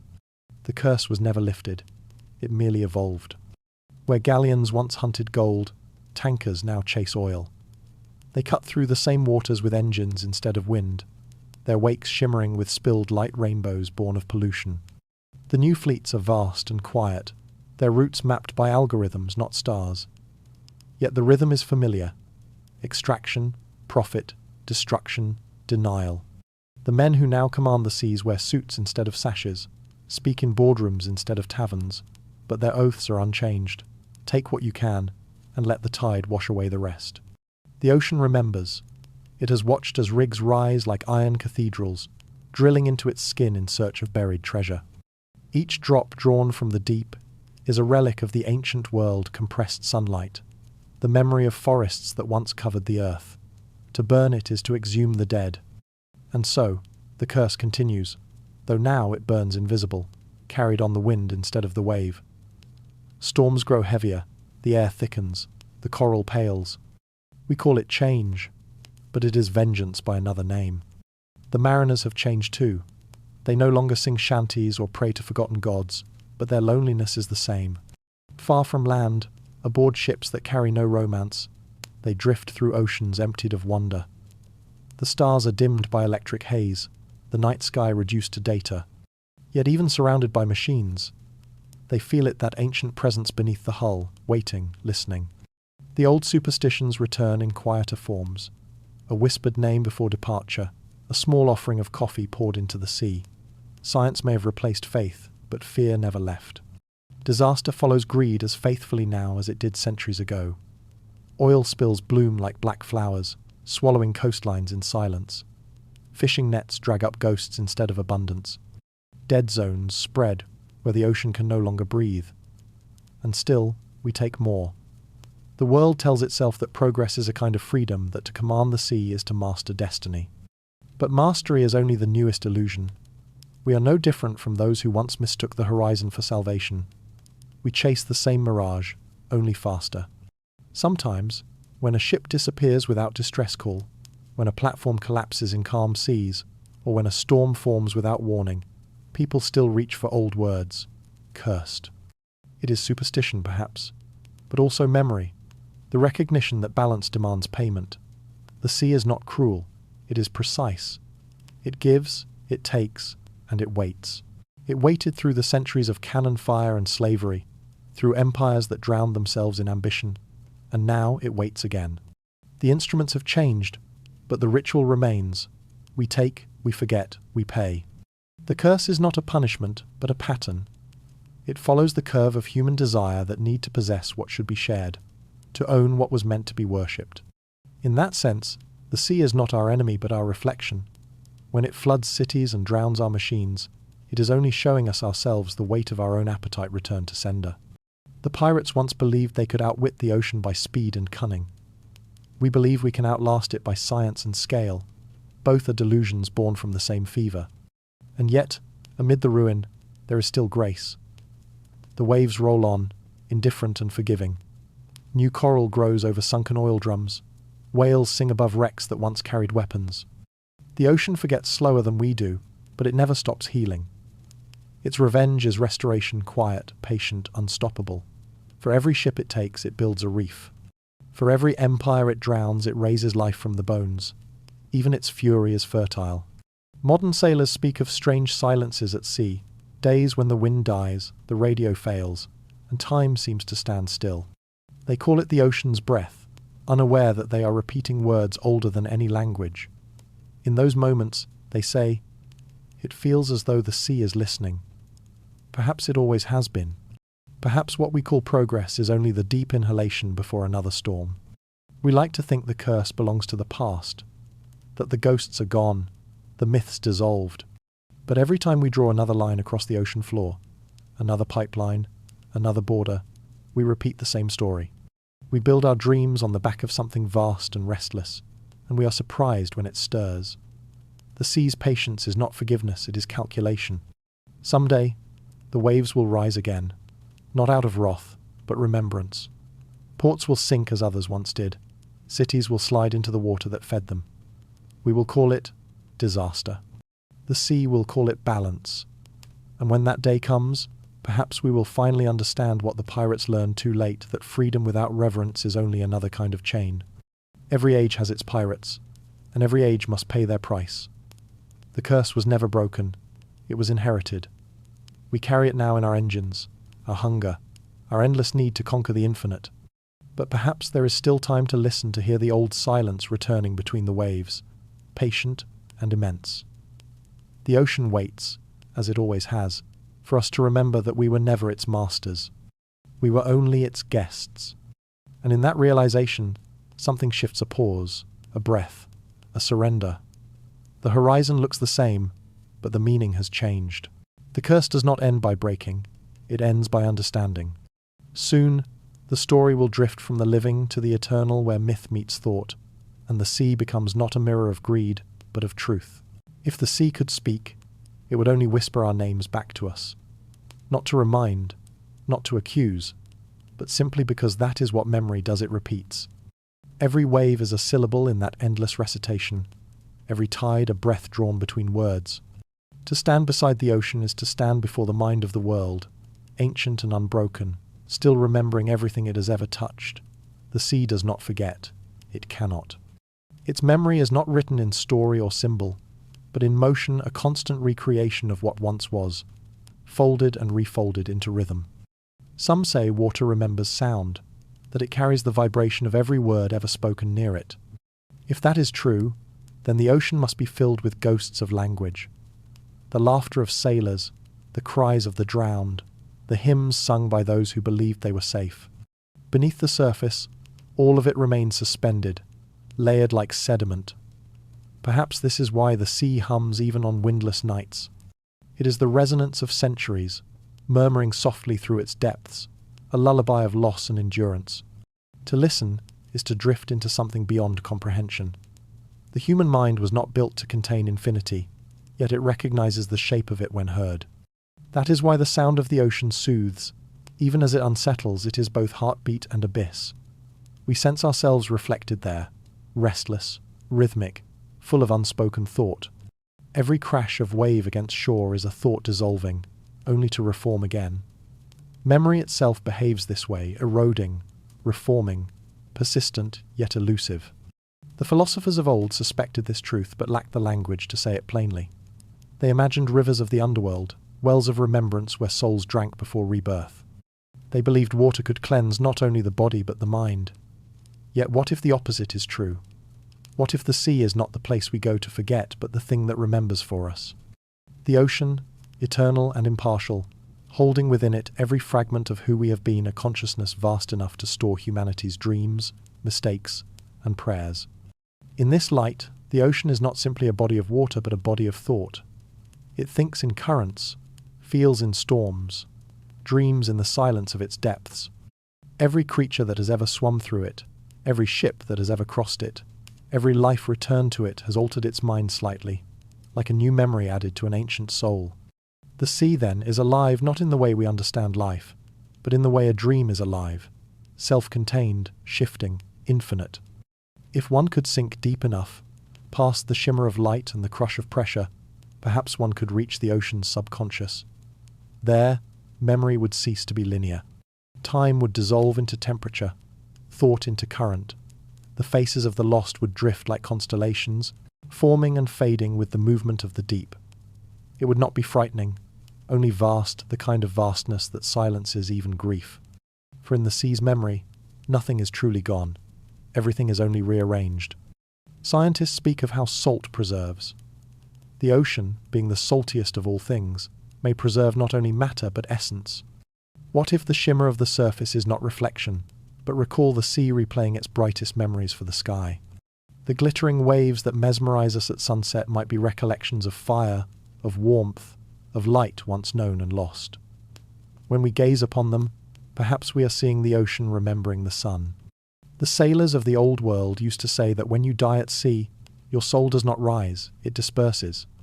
It joins the water, travelling the world endlessly, returning in rain, in mist, in the breath of whales. They believe that is why the ocean always feels familiar, because in some way, we are already part of it. Our bodies are mostly water, and water is mostly memory. When we stand beside the tide, we are meeting ourselves in a different form. There is peace in that thought, the idea that nothing is ever truly lost, that every tear, every drop of rain, every wave that ever touched a shore still exists in some form. It comforts the sleepless, the grieving, the curious. To think that the sea carries us all, that it hums with our presence even when we are gone, is to feel a kind of eternity that does not rely on heaven or history. The ocean becomes our collective afterlife, not of souls, but of moments. Sometimes, when the moon pulls the tide in slow and deliberate rhythm, it feels as though the sea is remembering, deliberately choosing to relive certain ages, certain sensations. The air grows still, the water luminous, and for a brief moment, it seems to think. We stand on the shore, small and transient, listening to that meditation without understanding it.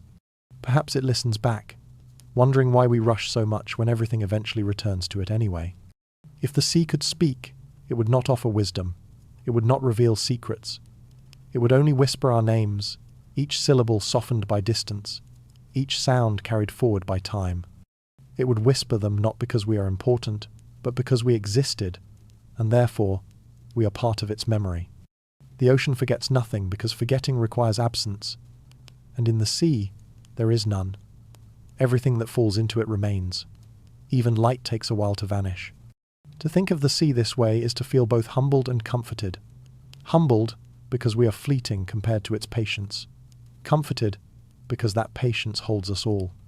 When the storms end, when the ships rust away, when even the continents shift, the sea will still be here, breathing, remembering, dreaming. And if we listen carefully, in the hush before dawn, we might almost hear it whispering.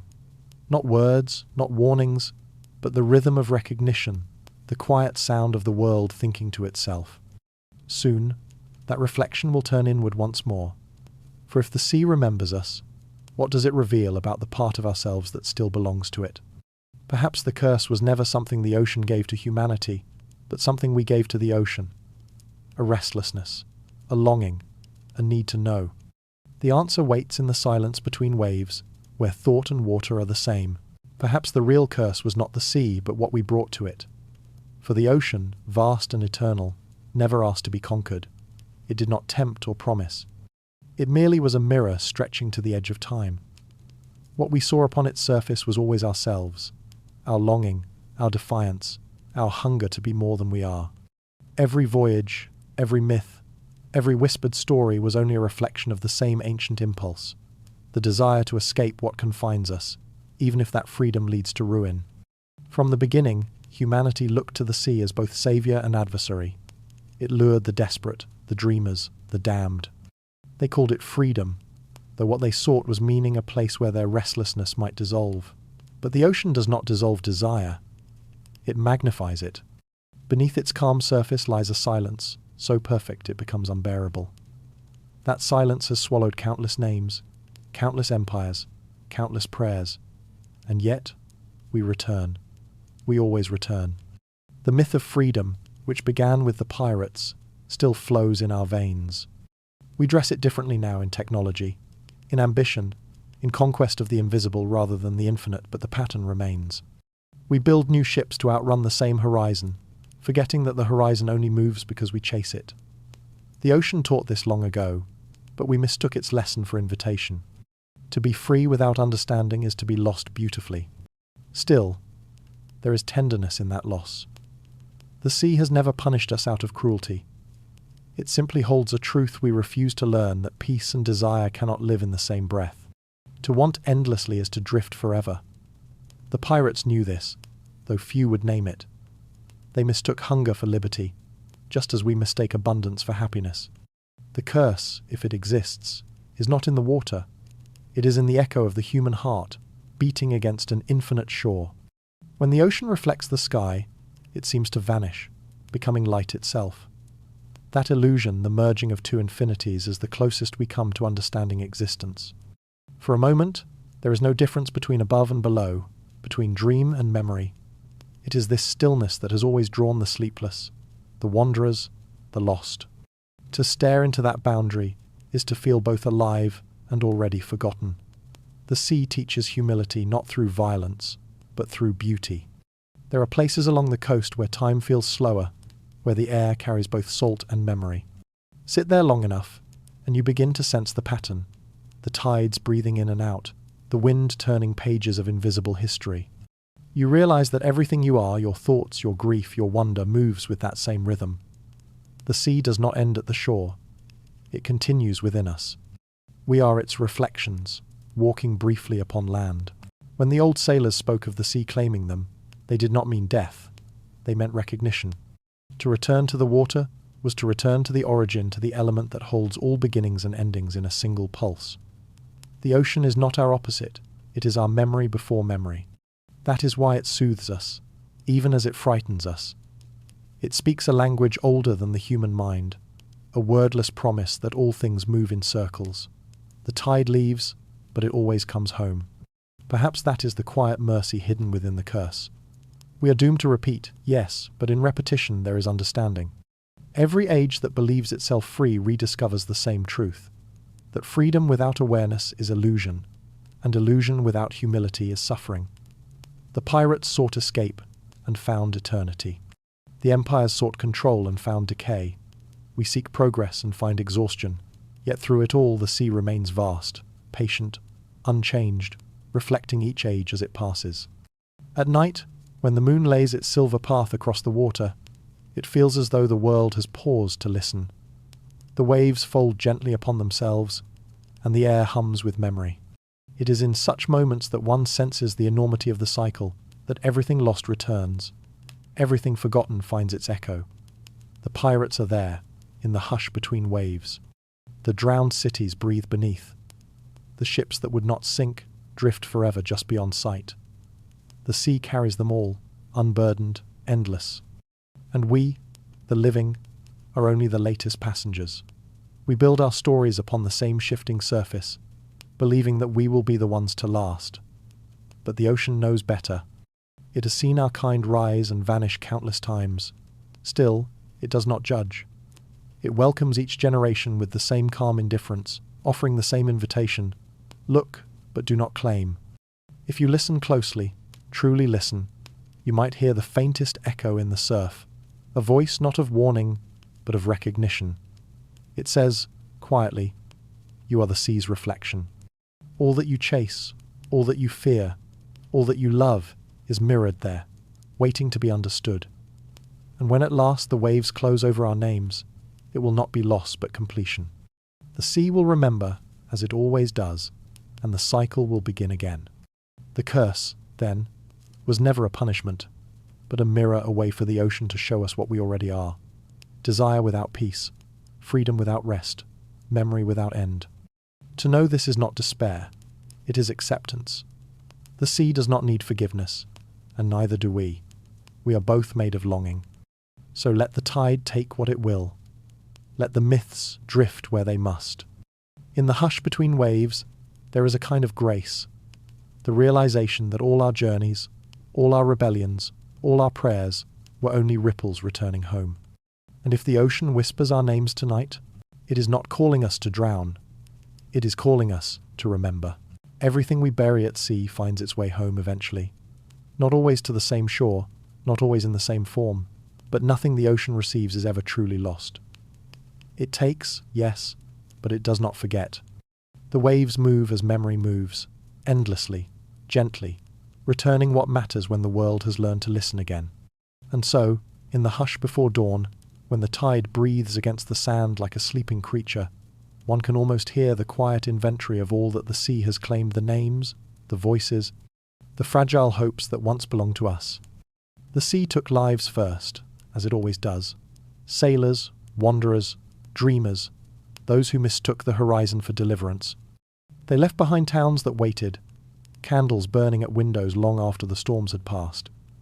Each lost life became a tide marker, a reminder of how easily freedom can blur into surrender.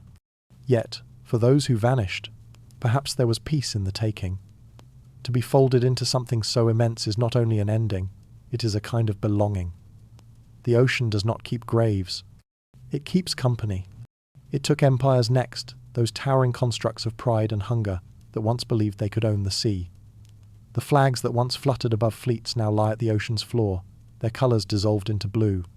The gold and silver extracted from distant shores have merged with sand, indistinguishable from the dust of coral. The cannons that roared in conquest are coated now in barnacles, silent and unthreatening.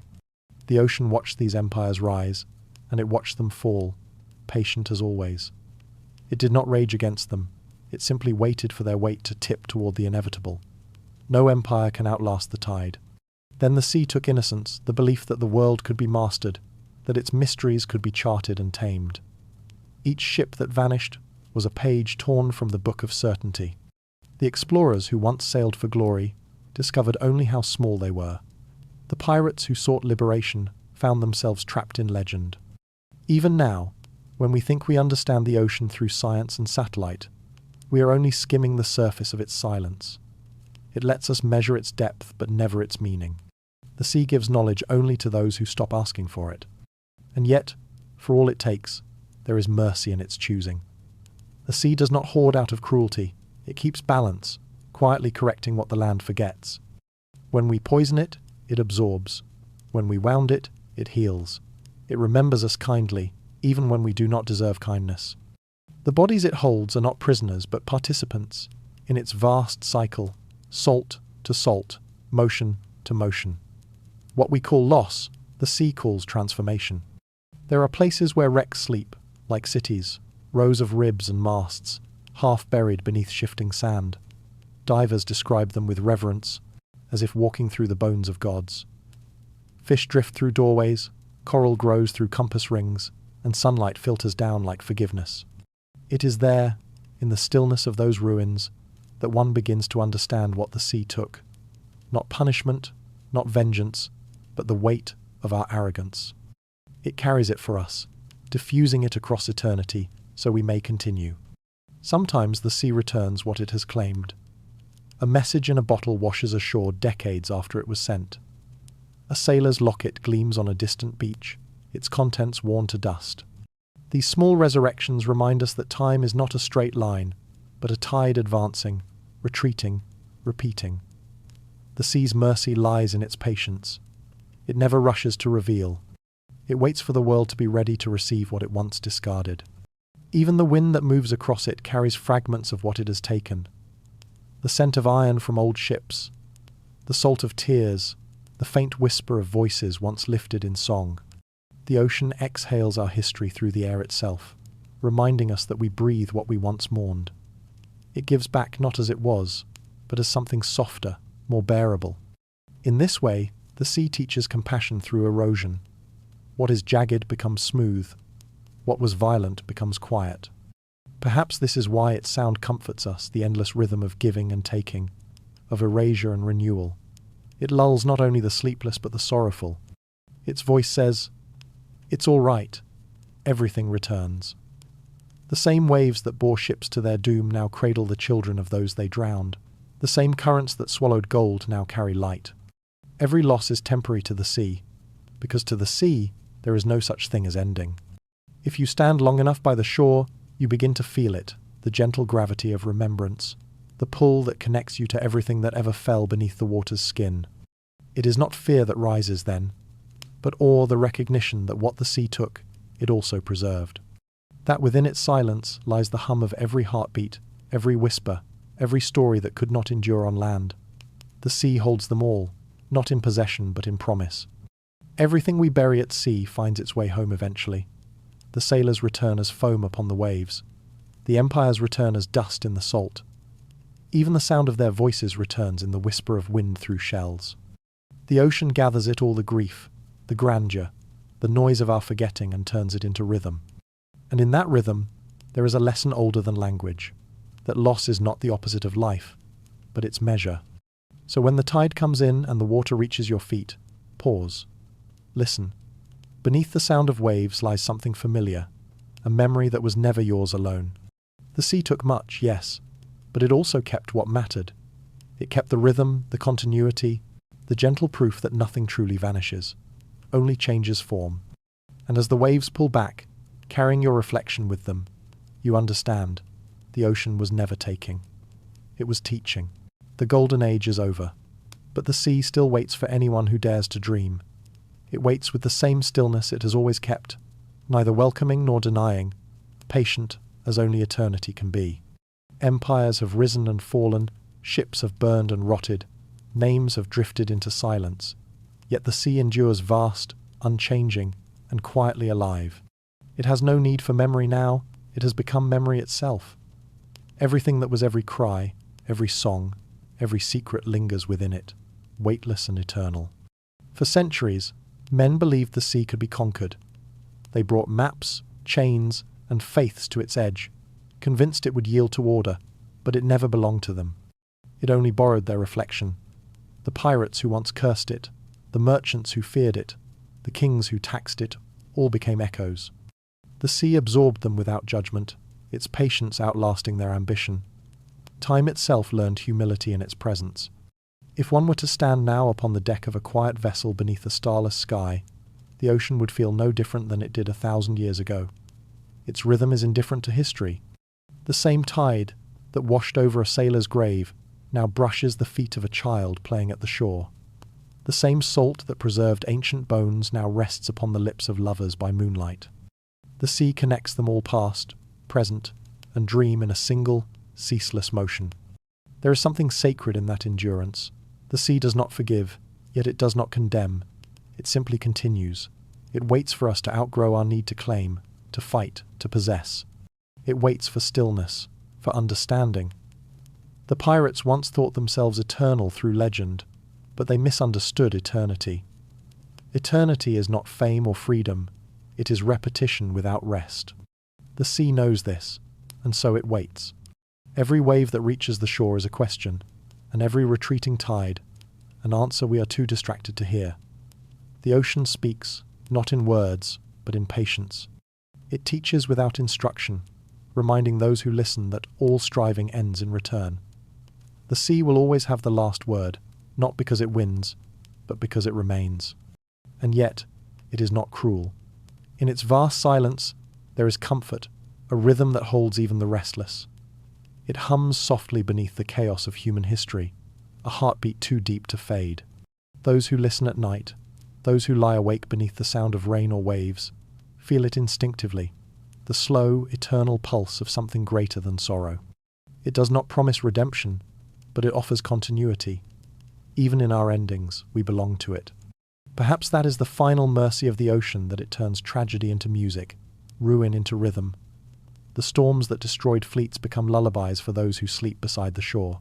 The wrecks that litter its depths are not graves, but foundations for new life. The sea takes, but only to make room. In its hunger there is creation. The pirates who once dreamed of freedom found it, though not as they imagined. Their bones rest beneath coral spires, their names carried in currents that cross the world. They are the ocean now, part of its voice, part of its waiting. When the wind moves just right, when the water glows under moonlight, one can almost hear them not as ghosts, but as music. Their stories never ended. They simply changed element. And so the sea waits not for ships or kings or heroes, but for understanding. It waits for us to see ourselves clearly in its reflection. Creatures of desire, bound by time, yearning for peace we do not yet know how to keep. The curse, the legend, the hunger all dissolve in the same realization. The sea is not our punishment, it is our mirror. When the final ship has vanished, when the last harbour falls silent, when the maps are forgotten and the stars fade, the ocean will still be there. It will breathe slowly, patiently, as it always has. Perhaps it will hum with new voices by then, the next dreamers, the next seekers, the next souls who dare to leave the shore. The sea will welcome them, as it has welcomed all who came before, with neither mercy nor malice, only continuity. And when they too are gone, their stories will settle into the tide, joining the great whisper that has no beginning and no end. The ocean will speak their names, one by one, until they melt into its song. Nothing else endures so completely. Not love, not empire, not even memory, only this rhythm of being and returning, forever. The golden age is over. The ships are gone. The flags are dust. But the sea still waits.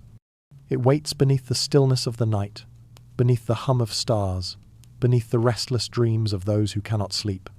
It waits with infinite patience, knowing that someday, whether by longing, by loss, or by love, we will come back. And when we do, it will not ask who we were, or what we took, or what we believed. It will only whisper, in the calm between tides, "You are home."